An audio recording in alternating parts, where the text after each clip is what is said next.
Hello there. Given that this channel is all about self-care, it's actually called Self-Care Karen, I thought it would make sense to do a video about the things that I do to practice self-care. And in this video, I will be focusing on those things that are possible during lockdown. So this is the lockdown edition of Practising Self-Care. So welcome to Self-Care Karen. This might be your first time here. You may have been here many a time. Either way, thank you very, very much for joining me today. It would be fantastic if you haven't done so already, if you would subscribe to my channel. And you can do that by clicking the subscribe button and also hitting notifications. That way you'll get notified every time I upload a new video. I do upload videos twice a week on Mondays and Fridays at 7 AM GMT. You can also follow me on Instagram, and I recently opened an Etsy shop where I sell curated skincare suggestions. So if that's something that interests you, then please take a look at my Etsy shop, which is called Self-Care Karen. So if you've seen my video all about Self-Care Karen, you'll know a little bit about why I started with a YouTube channel, and you'll understand a little bit about why I'm on this self-care journey. It is about bringing joy into my life. It is about making sure that I am looking after myself. It is really, really important, I think, to practice self-care so that you really understand yourself. You love yourself, you esteem yourself, because only once you place value on yourself and take care of yourself can you really do that for others. It's a bit about putting on the oxygen mask first before you're putting it on someone else if a plane's going down. That's an analogy that's being used quite a lot now at this moment in time, particularly with the pandemic. It is so important that you care for yourself before you start sort of caring for others. So what does that care mean? What does that self-care mean? Well, today I'm going to share with you some of the things that I do to practice self-care of myself. But it is very important to practice self-care, I think, for your mental well-being. As I said, it's part of building your self-esteem, valuing yourself, building self-love. All of these things are really, really important. So I try really hard to have a good relationship with myself. And a lot of that has been around sort of thinking about the soundtrack that is going on in my head most of the time. And I think most of us have repeated thoughts. And, you know, I don't know the number, but it's thousands and thousands of thoughts that you have a day. If the majority of those are negative, then that definitely will impact on the way that you're feeling, on your mental health, on your well-being.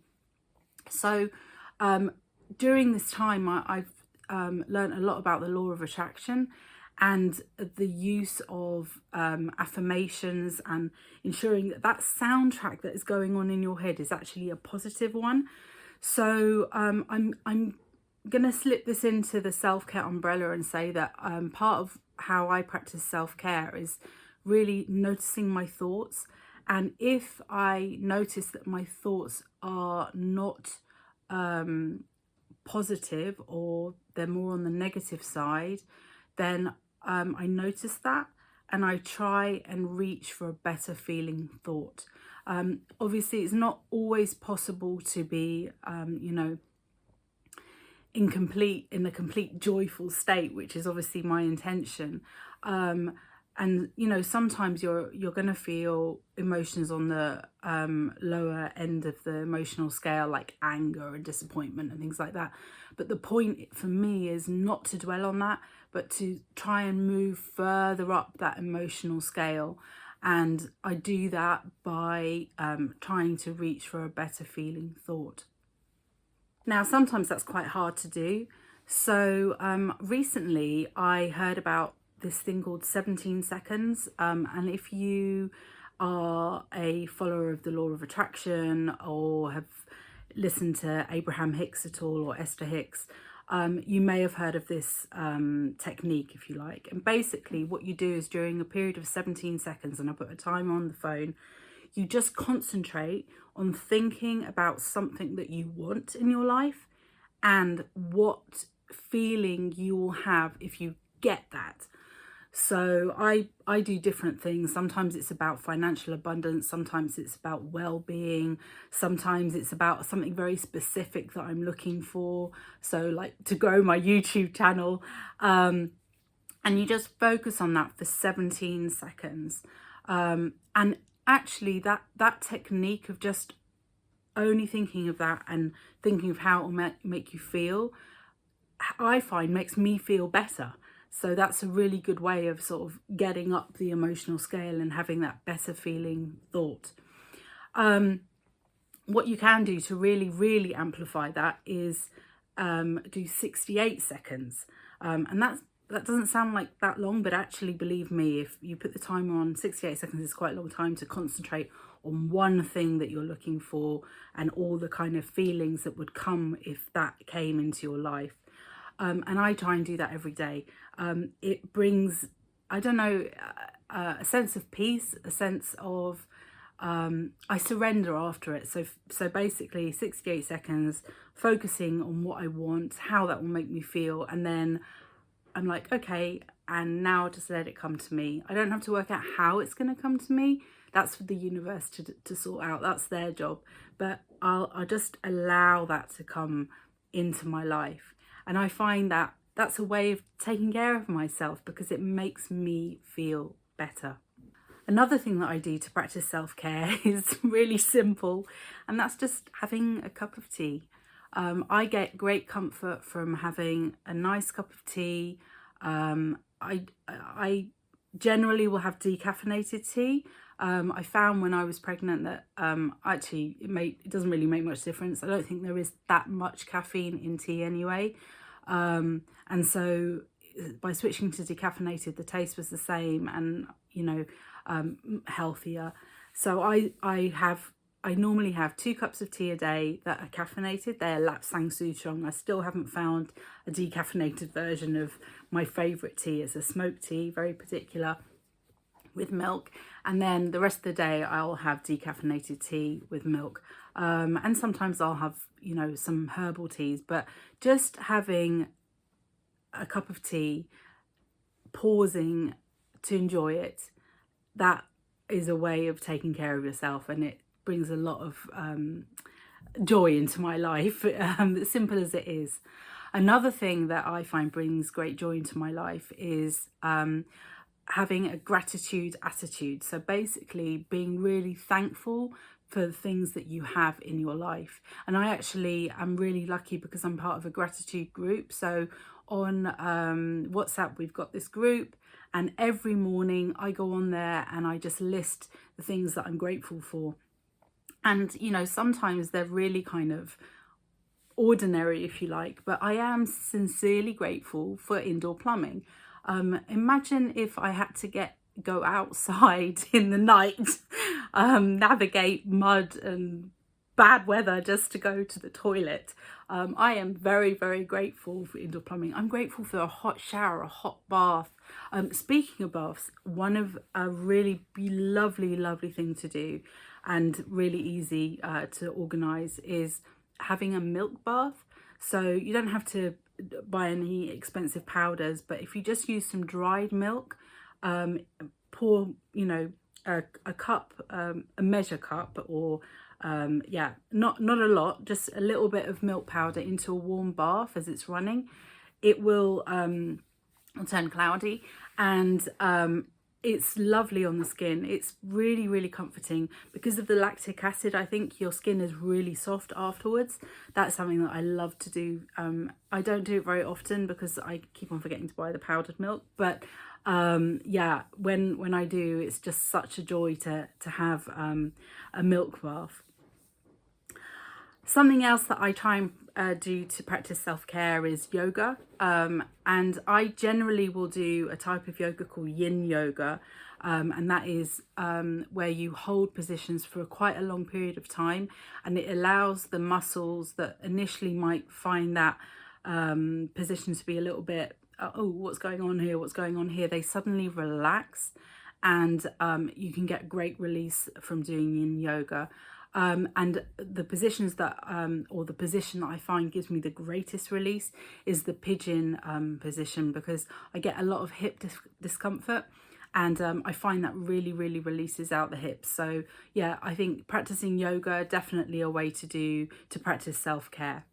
Another thing that I like to do to practice self-care is skincare. So, and this probably comes as no surprise to you because I am an addict of beauty products, but the routine that I have in the morning and the evening to take care of my skin, I find it's very relaxing. It's kind of like mindfulness, because I just concentrate on that process, and my mind, you know, is kind of relaxing. And yeah, I may think thoughts, but I just observe them. I don't sort of go into them. And it's an act of self-care because, you know, obviously I'm caring for my skin as I'm, you know, taking off my makeup, cleansing my face, using serums, moisturizing.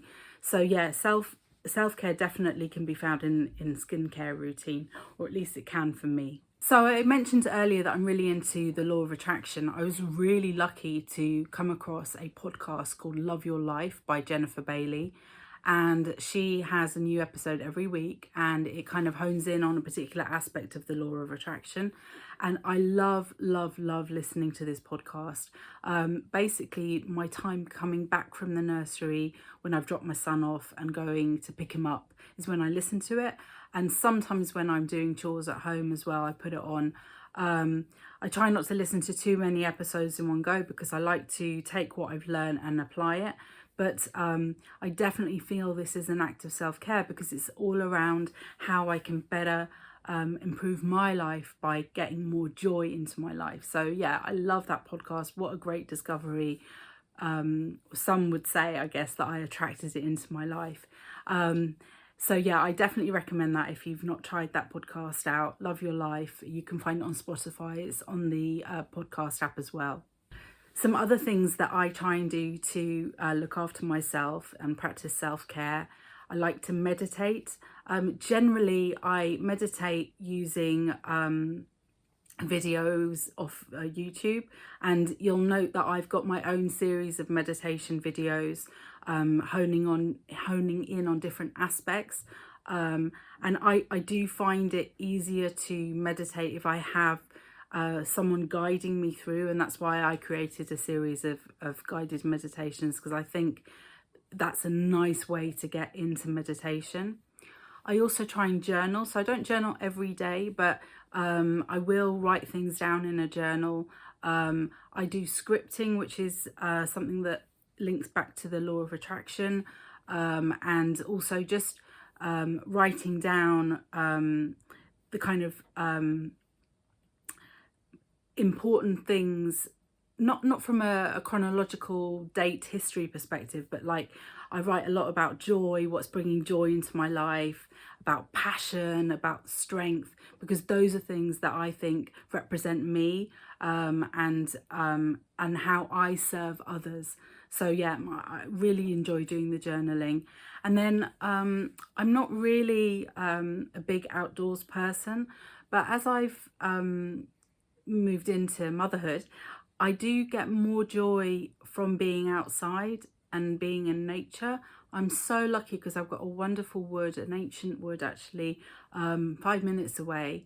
And, you know, we often go for walks there, and it's just lovely, you know, seeing the passing of the seasons in nature. Yeah, glorious. So I'm not, as I said, I'm not an outdoors person, but I do think a way to practice self-care is just getting outside, taking a walk outside, if you're lucky in a park or a wood like I am, but even just getting outside and having some fresh air and breathing. Oof, that is such a big way to practice self-care. Often we're shallow breathing all day, but just taking the time, and this is where meditation and yoga comes in as well, just to make sure that you're breathing fully. Gosh, that can make such a difference to how you're feeling. I know it does for me. So that's another way that I practice self-care. So those were just a few things that I do to practice self-care. I'd love to hear what your ones are. What do you do to practice self-care? Please feel free to put comments below. It will be lovely to hear from you. And thank you so much for watching today's video. I hope you enjoyed it. And remember, you are in perfect time. See you soon.